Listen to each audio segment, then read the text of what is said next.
살아계신 하나님께서 나를 만나주시고 하나님의 성령을 나에게 충만히 부어주시고 임재 가운데 하나님과 친밀한 은혜를 누릴 수 있도록 축복하여 달라고 하나님의 임재를 구하며 예배의 자리로 다 같이 나아가겠습니다.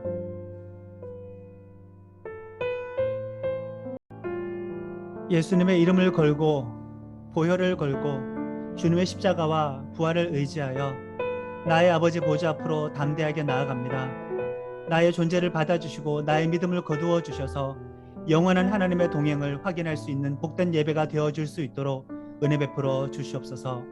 예수님의 이름으로 기도드립니다. 아멘. 오늘 하나님께서 우리들에게 주시는 말씀은 썩지 아니할 영광스러운 몸 누가복음 24장 36절에서 43절의 말씀입니다.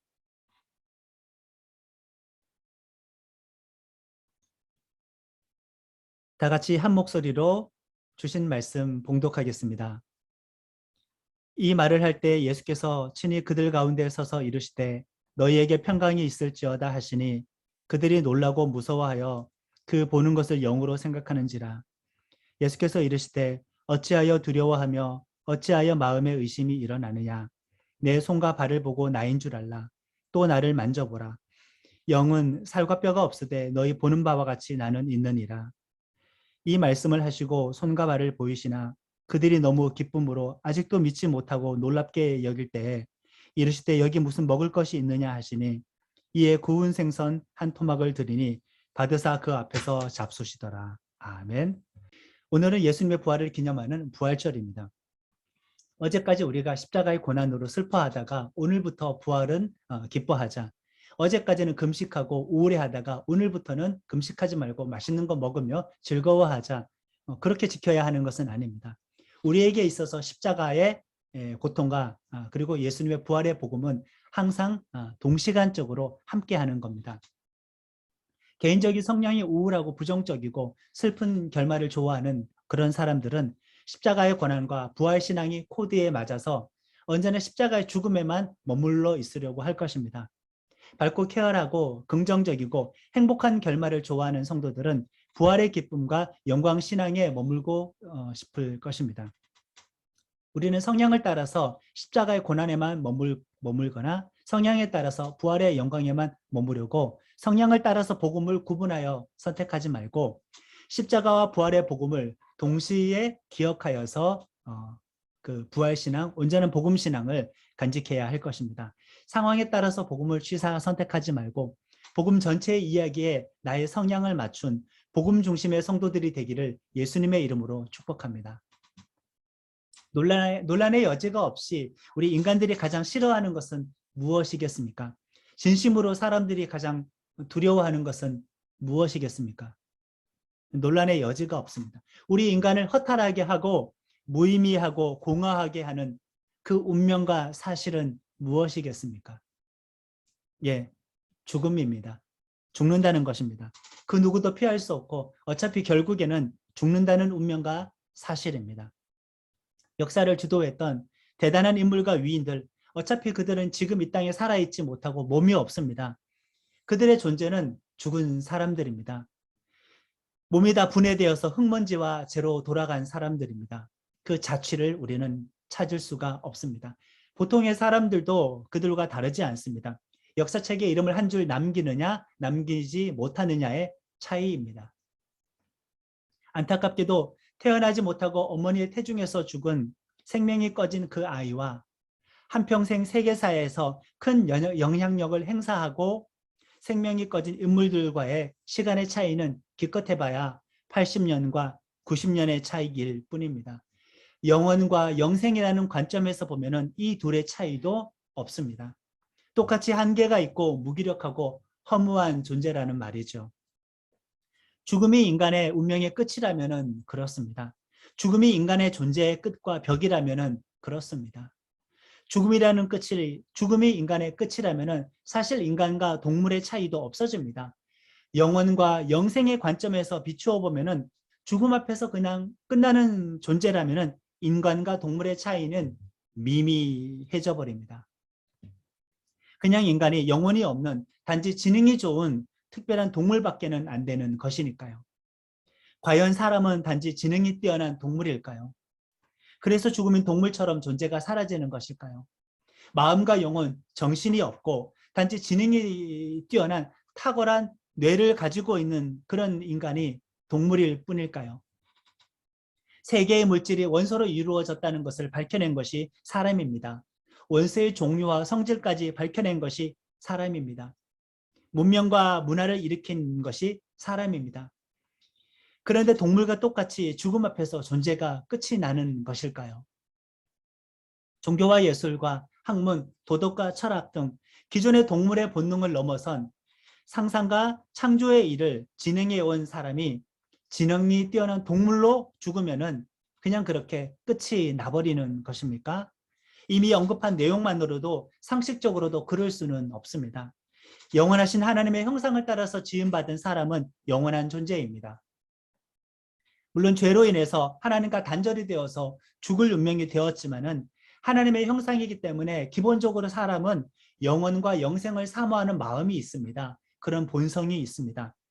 그래서 인류 역사에서 누가 시키지도 않았는데도 전 지구적으로 많은 종교와 미신이 생기고 죽음 이후를 갈망하게 된 것입니다. 인간 자체가 영원한 존재이기 때문에 영원을 소망하는 것이 본능으로 우리 속에 남아 있습니다. 그런데 창조주 하나님과 구원과 영생을 주시는 예수님을 모르기 때문에 영원과 영생에 이르지 못할 뿐입니다. 죽음 이후에 우리의 존재와 삶이 보장이 된다면 가장 두렵고 어려운 문제를 우리들은 해결한 것입니다. 죽음 이후에도 인간의 존재가 사라지지 않고 남는구나. 그런데 어떤 모습으로 남는다고 생각하십니까? 어떤 모습으로 남고 싶으십니까? 기독교 신앙을 가지지 않았어도 죽음이 인간의 끝이 아니라고 믿는 사람들이 상당수 있습니다. 조상들을 위해서 제사를 지냅니다. 제사는 유교를 창시한 중국의 공자가 처음 만들어서 유래가 되었습니다. 사실 공자도 사후세계 귀신들의 존재와 활동에 대해서는 자세히 몰랐으며 예의를 실천하는 차원에서 제사를 지냈다고 합니다. 처음에는 왕과 제후들을 위해서 지냈던 제사가 귀족들, 평민에게 확산이 되었고 우리나라도 유교를 받아들여서 조상신을 섬기는 제사를 지내게 되었습니다. 그러면 묻고 싶습니다. 죽음 이후에 인간의 미래가 몸도 없이 구천을 떠도는 귀신이 되어서 때마다 먹지도 못하는 제사 음식을 받아 먹으려고 그 자리에 온다는 겁니까? 그게 인간의 미래라는 것입니까? 여기에 무슨 소망과 행복이 있습니까? 제사를 지내는 사람들은 인간의 미래가 안식처에서 안식하지 못하고 영광스러운 몸으로 부활하지 못하고 영생을 살지 못하고 세상을 떠도는 귀신이라는 것을 믿는다는 말인가요? 그건 죽음으로 인간의 존재가 소멸하고 사라지는 것과 아무런 차이가 없지 않습니까? 인간이 영원으로 남아있다고 해도 구천을 떠도는 귀신이 인간의 미래라고 한다면 소멸되는 것과 아무런 차이가 없어요. 아무런 영광이 없기 때문입니다.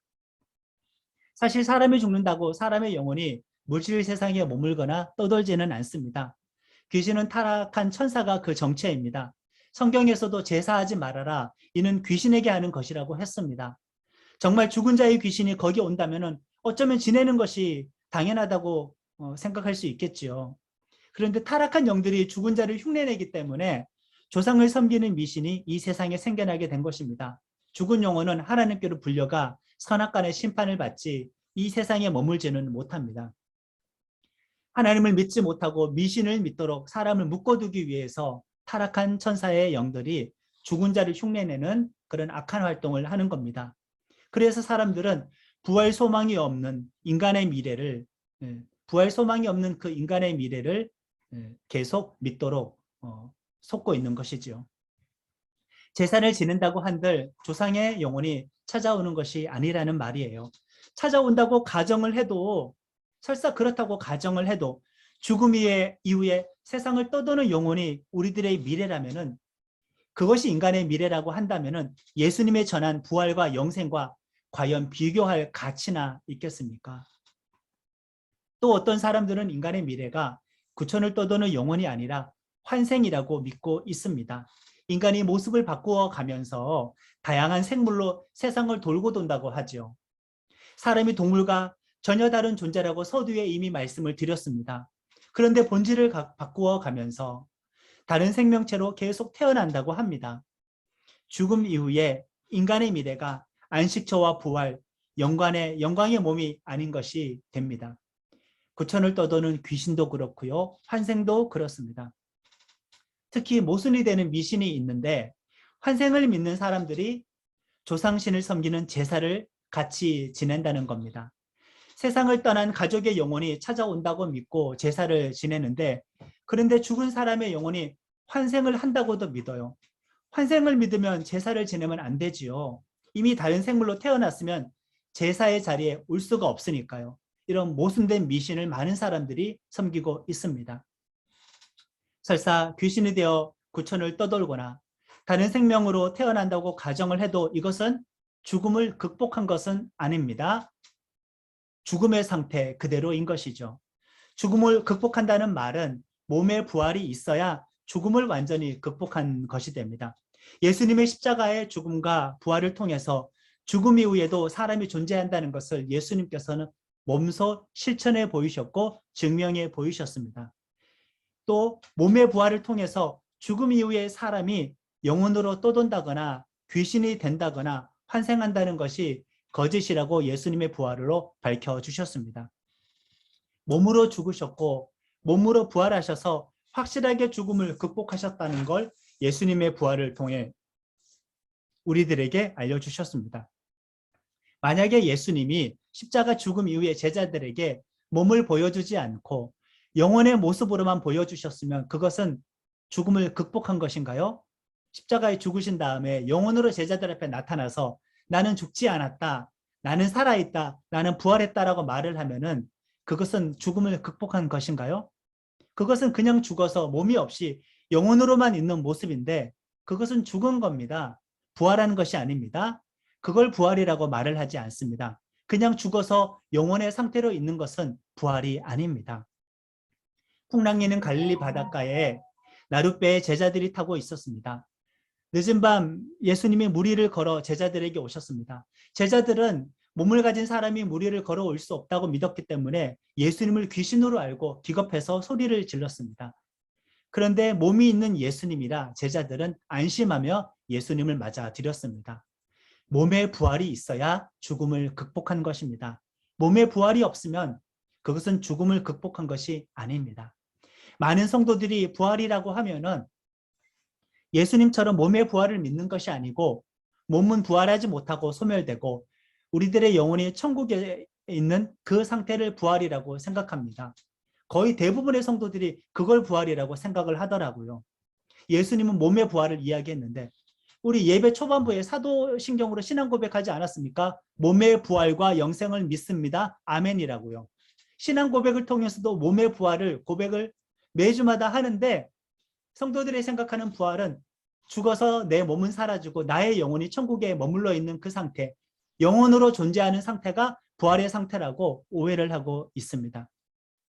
예수님의 부활의 아침, 무덤에 시신을 눕혀놓고 영혼만 빠져나와서 제자들에게 보여주시고서 부활이라고 말씀하지 않았습니다. 예수님의 몸을 만질 수도 없고 예수님의 몸으로 음식을 먹을 수도 없는 그런 영혼의 상태가 부활이 아닙니다. 물론 우리가 예수님 재림 전에 우리들의 육신의 목숨이 다하여 죽으면은 우리들의 영혼이 천국에 가 있겠지요. 그러나 그곳에서의 우리 영혼의 상태, 그곳에서의 우리들의 삶은 1차적인 부활과 부활의 과정일 뿐입니다. 최종적인 부활은 몸의 부활입니다. 여인들이 예수님의 부활을 보고 사도들에게 뛰어내려가 알려주었습니다. 예수님이 부활했다고. 일부의 사도들이 무덤까지 뛰어가서 무덤 안을 들여다 보았습니다. 당시 유대인들은 시신의 몸을 세마포 천으로 미라처럼 감싸서 파낸 동굴에 안치하고 돌문을 덮는 그런 장례 문화를 가지고 있었습니다. 그리고 시신을 천으로 감쌀 때에 통으로 하나로 감싸는 것이 아닙니다. 먼저 목 아래 몸을 감쌉니다. 그리고 머리를 다른 천으로 다시 감쌉니다. 그래서 시신을 보면은 목과 몸이 이제 구분이 될 수 있도록 그렇게 시신을 처리합니다.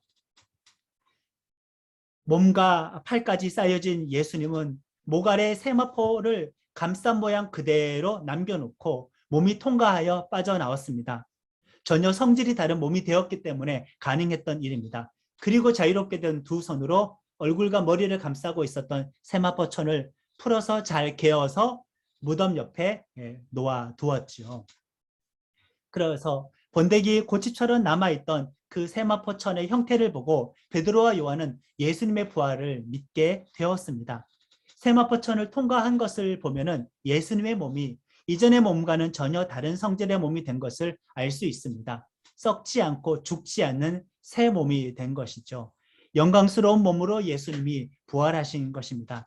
그 부활이 우리들의 미래예요. 죽음 이후의 몸의 부활입니다. 우리들의 몸의 부활은 예수님의 재림과 함께 최종적으로 이루어지고 완성이 됩니다. 천국에서 우리가 이 땅으로 몸이 없이 영혼으로 내려오는 것이 재림 하나님 나라의 완성이 아니라 몸과 함께 내려오는 것이 몸의 부활, 재림 하나님의 나라의 완성이 되는 것입니다. 장래에 완성될 우리들의 부활 신앙, 하나님 나라의 신앙은 이토록이나 영광스럽습니다. 성도들은 부활을 믿으십니까? 몸의 부활을 믿으십니까? 예수님의 부활이 그 증거입니다. 예수님의 부활은 죽음을 극복한 몸의 부활로 그 첫 번째 케이스입니다. 우리도 예수님을 따라서 그렇게 이루어질 거라는 거죠. 사실 예수님의 부활을 깨닫고 믿기 어려웠기 때문에 이 일이 일어나기 전에 예수님은 이미 제자들에게 계속 예고하셨습니다. 죽음을 극복한 몸의 부활을 예고하셨어요. 그것도 영광스러운 몸의 부활을 제자들이 믿지 못하기 때문에 3번씩이나 반복해서 계속 알려주셨습니다. 왜 알려주셨냐고요? 부활이 있으니 예수님의 십자가 죽음 앞에 믿음 잃고 도망치지 말라고요. 죽음이 끝이 아니라고요. 극복한 그 이유가 있다고요. 십자가 죽음 앞에서 예수님께서는 계속 예고해 주셨습니다. 예수님이 십자가를 지러 예루살렘에 입성하기 전에 3번씩이나 이렇게 말씀하셨습니다. 마태복음의 말씀을 다 같이 읽겠습니다. 이 때로부터 예수 그리스도께서 자기가 예루살렘에 올라가 장로들과 대제사장들과 서기관들에게 많은 고난을 받고 죽임을 당하고 제3일에 살아나야 할 것을 제자들에게 비로소 나타내시니 아멘. 이렇게 십자가 죽음과 부활 예고를 예루살렘에 입성하기 전에 3번씩이나 제자들에게 이미 하셨습니다. 예루살렘에 들어가는데 거기 가면 난 죽을 거야. 그런데 내가 죽는 게 끝이 아니야. 난 살아날 거야. 제자들의 불신앙을 아셨기 때문에 준비시키는 거죠. 특별히 첫 번째 이게 예고의 구절인데 이 첫 번째 예고와 두 번째 예고 사이에 부활한 영광의 몸에 대해서 제자들이 미리 맛볼 수 있도록 하나님께서 특별한 경험도 시켜 주셨습니다. 죽음을 두려워하지 말라는 거죠. 예루살렘에 입성하기 전 그리고 첫 번째와 두 번째 죽음과 부활 예고 사이에 예수님은 베드로와 야고보와 요한을 데리시고 변화산에 올라가셨습니다. 이 말씀도 다 같이 한 목소리로 고백합니다. 엿새 후에 예수께서 베드로와 야고보와 그 형제 요한을 데리시고 따로 높은 산에 올라가셨더니 그들 앞에서 변형되사 그 얼굴이 해같이 빛나며 옷이 빛과 같이 휘어졌더라. 그때 모세와 엘리야가 예수와 더불어 말하는 것을 그들에게 보이거늘 베드로가 예수께 여쭈어 이르되 주여 우리가 여기 있는 것이 좋사오니 만일 주께서 원하시면 내가 여기서 초막셋을 짓되 하나는 주님을 위하여 하나는 모세를 위하여 하나는 엘리야를 위하여 하리이다. 아멘. 약간 환상적인 장면입니다. 여기서 말한 엿새 후에는 죽음과 부활을 처음으로 예고한 그 예고 이후에 6일이 지나서 그리고 두 번째 죽음과 부활 예고하기 전에 1차 죽음과 부활 예고, 2차 죽음과 부활 예고 그 사이에 있었던 사건입니다. 변화산 사건의 위치가 그래서 참 중요합니다. 예루살렘 입성 전이었고 1차, 2차 그 예언 그 사이에 위치하고 있습니다. 변화산에서 예수님은 제자들에게 무엇을 보여주셨습니까? 부활의 영광과 부활의 몸의 영광을 제자들에게 먼저 보여주신 것입니다. 신비한 현상과 신비한 장면을 경험시켜 주신 겁니다. 물론 이렇게까지 했는데도 불구하고 예수님의 십자가 죽음 앞에서 제자들은 도망쳤습니다. 부활을 여전히 믿지 않았으니까요. 예수님의 죽음을 끝이라고 생각해서 예수님의 십자가 죽음 앞에서 예수님의 사도들은 도망쳤습니다. 여기서 예수님은, 이 변화산에서 예수님은 몸을 가진 상태에서 얼굴과 옷에서 태양처럼 광채가 났습니다. 이것이 우리들의 나중의 몸의 상태입니다. 우리들의 나중의 몸이 이와 같습니다. 우리도 예수님을 따라서 부활하여 이런 영광의 몸을 가지게 되는 거죠. 여기에 보면은 구약의 대표적인 인물 두 사람이 환상처럼 등장을 하게 되는데 모세와 엘리야가 등장을 했습니다. 특이하게도 이 두 사람은 구약의 인물들 중에서 둘 다 무덤이 없습니다. 시신이 발견되지 않고 이 땅에서 사라졌습니다. 모세는 혼자 산에 올라가 죽음을 맞이했다고 했는데 그의 무덤과 시신은 아무도 발견하지 못했습니다. 엘리야는 죽음을 경험하지 않고 바로 하늘로 승천을 했습니다. 예수님의 부활의 영광, 예수님의 부활의 몸의 영광을 드러내는 변화산 사건에 죽음과 시신이 기록되지 않는 구약의 두 인물이 등장한 것은 우연이 아닙니다. 이렇게까지 하셨는데도 제자들은 부활을 믿지 못했습니다. 우리들도 마찬가지 아닙니까? 죽음을 끝이라고 생각하지 않습니까? 죽음을 절망이라고 생각하지 않습니까? 죽음에 대한 우리들의 이미지가 두려움만 남아있지는 않습니까? 아니면 몸의 부활을 믿지 못하고 여전히 영혼으로 저 천국에 머무는 것을 부활의 전부라고 생각하지는 않습니까? 있는 곳만 이 세상이 아니라 저 천국이지 그것은 완전한 몸의 부활이 아닙니다. 부활 신앙을 참 많이도 오해하고 이해하지 못했었습니다. 그렇기 때문에 여전히 죽음을 두려워합니다. 기독교인들에게 장례식은 절망의 자리가 아니라 축제의 자리가 되어야 하는 이유가 여기에 있습니다. 영혼으로만 존재하고 다시 살지 못한다고 반쪽짜리 부활신앙을 가졌기 때문에 성도들도 여전히 죽음을 불쾌해하고 두려워합니다. 끝이라고 생각합니다. 죽음은 오로지 피해야 하는 것이라고만 생각합니다. 그렇지 않습니다. 변화산에서 영광의 몸을 보았습니다. 십자가 사건 전에. 우리들이 장래에 가지게 될 부활의 몸은 지금과는 전혀 다릅니다. 썩지 아니할 영광의 몸을 우리는 얻게 됩니다. 예수님의 재림을 통해서 최종적으로 완성될 하나님의 나라에서 우리는 영광의 몸을 가진 성도로 영생을 누리게 됩니다. 영혼은 거룩하고 몸은 부정한 것이 아니라 영혼과 몸은 하나요 모두 영광스럽고 거룩합니다. 썩지 아니할 영광스러운 몸의 신앙, 그 부활 신앙의 증거가 그 첫 번째가 되신 예수님의 부활입니다. 그렇기 때문에 부활절의 의미가 우리들에게도 큰 의미와 소망이 되는 것이죠. 어떻게 말로 표현해야 할지 모르겠습니다. 우리가 이런 영광스러운 복된 소망의 약속을 가졌다는 이 사실을 도대체 어떻게 말로 표현해야 할지 모르겠습니다. 이 거대한 선물을 어떻게 설득시켜야 할지, 이해시켜야 할지 잘 모르겠습니다. 그동안 우리들은 영혼과 몸을 극단적인 이분법으로 나누어서 영혼은 거룩하고 몸은 더럽다는 생각에 사로잡혀 있었습니다. 그렇기 때문에 우리들은 영혼의 부활은 믿고 이해를 했어도 몸의 부활은 믿고 이해하지 못했던 것입니다. 영혼과 몸을 이분법으로 나눌 것이 아니라 몸과 영혼을 다 하나님의 뜻대로 구별하여서 드려야 하는 것이죠. 몸과 영혼을 다 거룩하게 구별하여서 하나님께 바쳐야 하는 겁니다. 장래에 부활한 몸이 죄의 본성이 사라진 영광의 몸이라고 한다면은 우리들은 우리들의 현재의 몸을 죄의 본성과 욕망을 따르지 않는 몸이 되도록 관리를 하면서 복종시켜야 할 것입니다.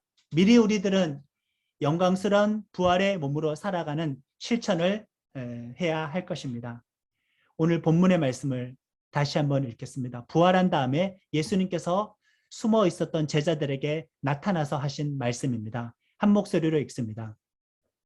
이 말을 할 때에 예수께서 친히 그들 가운데 서서 이르시되 너희에게 평강이 있을지어다 하시니 그들이 놀라고 무서워하여 그 보는 것을 영으로 생각하는지라. 예수께서 이르시되 어찌하여 두려워하며 어찌하여 마음에 의심이 일어나느냐. 내 손과 발을 보고 나인 줄 알라. 또 나를 만져보라. 영은 살과 뼈가 없으되 너희 보는 바와 같이 나는 있느니라.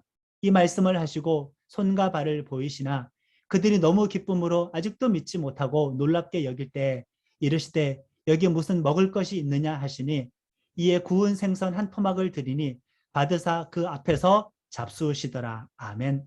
홀령이 아니라 부활한 몸이다. 살과 뼈가 그대로 있다. 나를 만질 수도 있고 안을 수도 있다. 안을 수도 있다. 음식을 먹을 수도 있는 몸이다. 예수님, 정말 우리들은 소망합니다.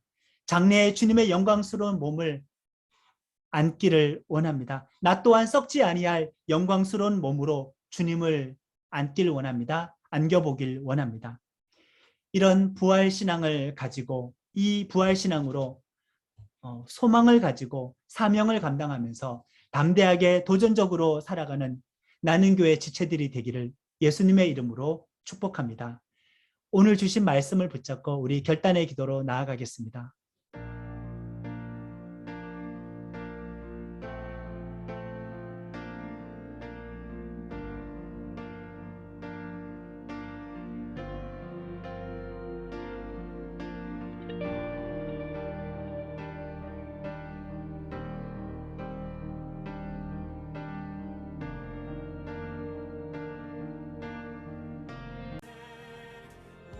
하나님 아버지, 우리들의 믿음이 십자가의 믿음에만 머무르지 않기를 원합니다. 십자가 고난에만 편중된 복음에 머무르지 않기를 원합니다. 부활에 대한 소망도 없고 부활에 대한 깨달음도 없고 이해도 없고 부활에 대한 그 즐거움과 영광도 모른 채 우리들의 믿음이 반쪽짜리 복음에 머무르지 않기를 원합니다. 우리들의 믿음은 십자가와 부활의 온전한 복음을 믿는 온전한 신앙인이 되어줄 수 있도록 하여 주셔서 십자가와 부활을 통하여 즐겁고 능력 있는 매일매일의 삶을 살아갈 수 있도록 은혜를 더하여 주시옵소서. 아버지 하나님, 우리들에게 있어서 부활의 믿음이 소망이 되고 기쁨이 되어지는 줄로 믿습니다. 범사에 즐거워하고 모든 일에 감사해야 될 이유가 있으니 가장 꺼렸던 그 문제가 해결이 되었으니 아버지 하나님, 부활의 신앙을 간직한 나눔교회 지체들은 매 순간의 삶을 긍정적인 믿음으로 소망의 믿음으로 범사에 감사하는 믿음으로 살아갈 수 있도록 축복하여 주시옵소서. 부활신앙을 가졌기 때문에 그 증거가 죄가 깨어졌다는 것인데 악이 깨어졌다는 것인데 예수님의 부활을 통하여 죽음과 원수의 권세가 깨어졌다는 것인데 우리는 왜 부활신앙을 간직한 그 약속받은 성도들로서 죄와 악과 죽음과 원수에 대하여 두려워하며 살아가는지 모르겠습니다. 나는 교회 지체들에게 부활신앙 충만하게 허락하여 주셔서 죄와 악, 죽음과 원수에 대하여 담대한 마음을 가지고 승리자의 삶을 살아갈 수 있도록 인도하여 주셨기를 원합니다. 그리고 나는 교회 지체들에게 그 부활의 능력을 주셨사오니 부활의 몸을 약속하셨사오니 이제 그 부활의 능력을 지금 미리 우리들에게 맛보게 하여 주셔서 그 부활의 능력으로 몸의 질병과 몸의 연약함을 고쳐주시옵기를 원합니다. 각자가 가지고 있는 육신의 질병과 육신의 연약함들을 부활의 능력으로 치유하여 주시옵소서. 주님, 우리가 장래의 부활의 몸을 약속받았사오니 지금부터 이미 부활의 몸을 약속받은 자로 내 몸을 죄 짓는 데 사용하지 아니하고 거룩한 산제물로 구별하여서 하나님께 드리기로 결단하는 거룩한 몸의 산제물로 나 자신을 구별해서 하나님께 드리는 산제사를 살아가는 그런 성도가 되어줄 수 있도록 축복하여 주시옵소서. 이 모든 말씀 부활하여 주셔서 썩지 아니할 몸을 우리들에게 허락하여 주신 예수님의 이름으로 기도드립니다. 아멘. 하나님 아버지의 그 놀랍고 영원한 사랑과 예수님의 부활 소망 주신 그 은혜와 자비와 성령님의 말로 닿을 수 없는 능력 주심과 감동 감화 역사하심이 죽음을 극복하고 부활의 몸의 소망을 간직하고 현재를 살아가는 나눔교회 지체들에게 지금부터 영원토록 함께하여 주시기를 간절히 축원하옵나이다. 아멘.